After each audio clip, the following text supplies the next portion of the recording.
চট্টগ্রামে চলমান তীব্র গ্যাস সংকটে জনজীবন বিপর্যস্ত হয়ে পড়েছে। সিএনজি ফিলিং স্টেশনে দীর্ঘ সারি এবং গণপরিবহনের সংকটের মধ্যেই ট্রাফিক পুলিশের হয়রানির অভিযোগ তুলেছেন সিএনজি চালিত অটোরিকশা ও অন্যান্য গ্যাস চালিত যানবাহনের চালকেরা।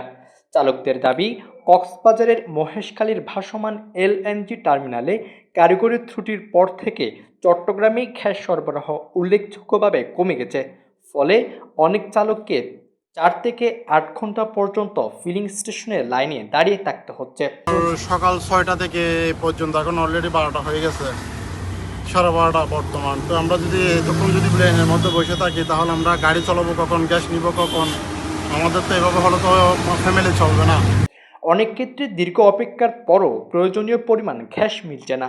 এতে কর্মঘণ্টার বড় একটি অংশ নষ্ট হওয়ায় আয় কমে গেছে।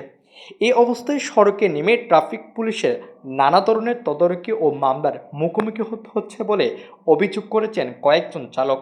তাদের ভাষ্য, গ্যাস সংগ্রহ দীর্ঘ সময় ব্যয় করার পর সামান্য সময় গাড়ি চালানোর সুযোগ মিললেও বিভিন্ন স্থানে ট্রাফিক পুলিশের অভিযানের কারণে অতিরিক্ত চাপের মুখে পড়তে হচ্ছে।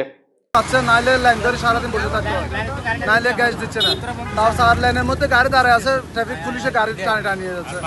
গ্যাস নেওয়ার সময় এইদিকে যাওয়ার সময় ওইখান থেকে গাড়ি আইসা মানে দপ ধরে নিয়ে যাচ্ছে, নিয়ে টাকা যা সার্চ করছে, আবার মামলাও দিয়ে দিচ্ছে।